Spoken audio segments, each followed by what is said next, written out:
Nah, oke. Kita berjumpa lagi Bapak Ibu ke salah satu leader yang sangat luar biasa. Karena saya pusing asik ditanyain warga. Karena setiap ada informasi tentang P-Network, tahap apa yang Bitcoin yang buat pusing. Hari ini saya ketemu dengan leadernya yang siap menjelaskan apa itu semua.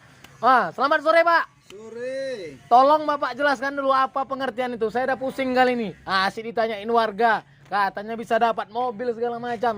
Nih Bapak. Jelaskan dulu Pak.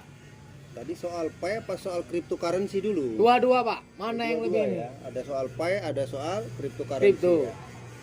Ya, kita harus berangkat dulu, kita flashback dulu ya, kembali ke tahun 2008 atau tahun 2009 ya.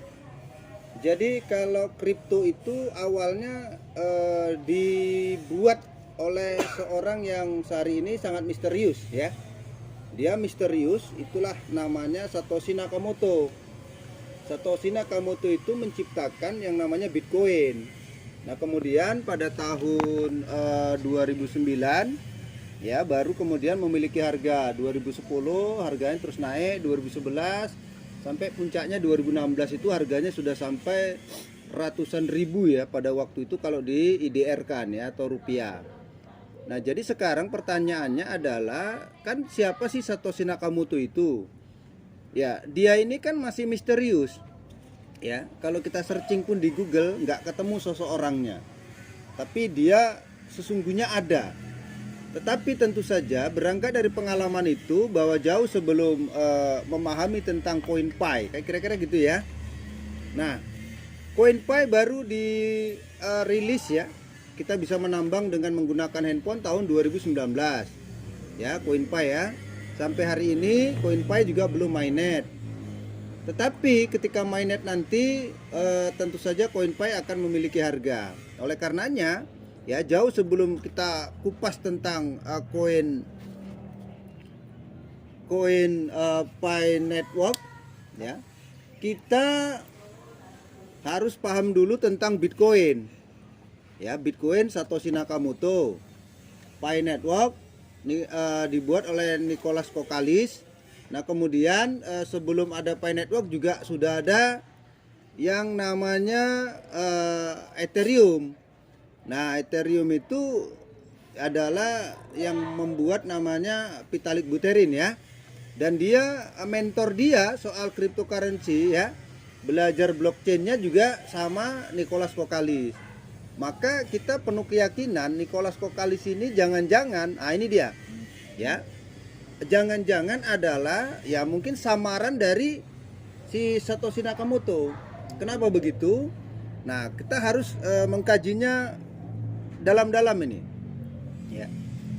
Dunia blockchain itu dulu sebelum ada ya, katakanlah sebelum ada Bitcoin, ada dulu namanya LR ya, atau Liberty Receipt ya, atau Liberty Receipt ya. Nah, Liberty itu dulu digunakan juga untuk kita bertransaksi di internet, yaitu ya kalau hari ini sama sih seperti mata uang digital. Jadi dulu dia sudah ada exchangernya. Jadi kalau itu biasanya digunakan untuk kita melakukan trading. Jadi kalau dulu trading forex ya, kalau hari ini kan trennya trading kripto, dulu namanya trading forex. Jadi pada saat dulu kita melakukan trading forex, dulu kita harus beli yang namanya Liberty ya. Nah, itulah dulu mungkin ya itu sebutannya bisa kalau hari ini kita sebutlah mata uang digital. Nah, kemudian karena pada waktu itu ada dugaan ya, dugaan kalau penggunaan Liberty Receipt itu dulu dianggap akan disalahgunakan karena bisa untuk proses pencucian uang atau juga nanti bisa dijadikan sebagai pendanaan untuk teroris. Oleh karenanya si penciptanya ditangkap ya, di Amerika sana lah ditangkap, dan akhirnya nggak lama setelah Liberty itu si penciptanya penemunya ditangkap, baru muncul yang namanya Bitcoin. Nah, kemudian dengan menggunakan nama samaran atau ya nggak tahu sih statusnya seperti apa orangnya, dia memunculkan Bitcoin. Saya punya keyakinan jangan-jangan dulu ketika Bitcoin diciptakan itu memang untuk uji coba. Jadi diuji coba dulu kira-kira apakah kemudian ketika diciptakan Bitcoin itu bisa diterima nggak keberadaannya oleh banyak orang. Nah, ternyata dalam kurun waktu yang sedemikian lama, ternyata Bitcoin itu bisa diterima, bahkan dijadikan sebagai alat untuk orang melakukan investasi.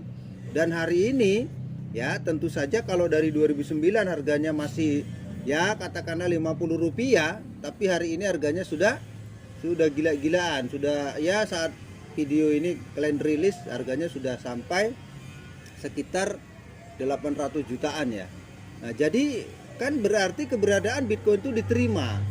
Nah, hari ini muncul Pi Network ya, dan pertanyaannya adalah Nicholas Kokalis ya sebagai orang yang menggagas, menciptakan dan membuat atau merilis koin Pi ini, kalau misalnya kita mau punya selidik, ini sebenarnya dia belajar sama siapa?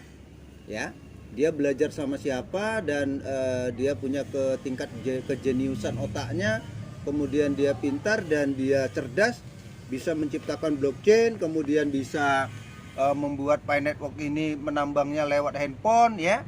Nah, tentu saja kan siapa dia ini kan harus kita paham juga, sosoknya harus kita kenal. Nah, jangan-jangan yang menciptakan Bitcoin ya bisa jadi ya Nicholas Kokalis. Cuman dia menyamarkan nama supaya apakah kalau misalnya dibuat Bitcoin itu dulu akan berbahaya atau tidak? Ya, mungkin ya bisa jadi seperti itu. Ini apa namanya? Alur cerita lah. Artinya apa namanya? Ada konspirasi di sana. Kalau dia terang-terangan misalnya saya lah yang membuat Bitcoin, ya kan ada rasa was-was seandainya dibuat nanti tiba-tiba ditangkap, dia nggak mau. Nah, tapi ternyata Bitcoin bisa diterima. Nah, dan hari ini mungkin ya dia mau mungkin memproklamirkan bahwa ya Pi Network ya saya yang buat, ya jangan-jangan dia dibalik dari tim Bitcoin juga, kira-kira begitu. Berarti Pak Satoshi Moto itu ya Pak Nicholas juga itu berarti Pak? Yang nggak bisa bilangkan pasti, ya nggak bisa kita bilangkan pasti. Tapi pertanyaannya adalah, nah Nicholas itu dulu belajaran sama siapa kan nggak tahu. Nah, kalau si yang membuat Ethereum itu udah jelas ya. Dia punya mentor namanya Nicholas Kokalis. Nah, sekarang Kokalisnya itu belajar sama siapa? Kan gitu. Nah, pasti kan ya kalau ya namanya ilmuwan, ya ilmuwan menciptakan sesuatu ya mungkin ya dialah ahlinya ahli kan gitu. Jadi kalau misalnya Satoshi Nakamoto adalah Nicholas Kokalis, kita nggak berani langsung klaim seperti itu. Tapi gambarannya itu dari alur cerita nanti akan mainnet, bersamaan mainnet di situ nanti Bitcoin helping lagi di bulan Desember. Seperti ada tanda-tanda. Kemudian dari kalau kita tarik sejarah, ketika kita cari di Google, ya seorang Satoshi itu katanya lahirnya tahun 73 sampai tahun 77. Nah, di situ angka 77 kan tahun kelahirannya Nicholas Kokalis. Kok kayaknya agak mirip-mirip gitu, kurang lebih seperti itu. Nah, jadi kalau hari ini dia buka-bukaan aku lah yang membuat Pi Network, ya karena Bitcoin sudah bisa diterima. Tapi kalau Bitcoin nggak diterima ya mungkin dia nggak buat Pi Network. Itu maksudnya. Oke. Begitu Pak ya. Ya.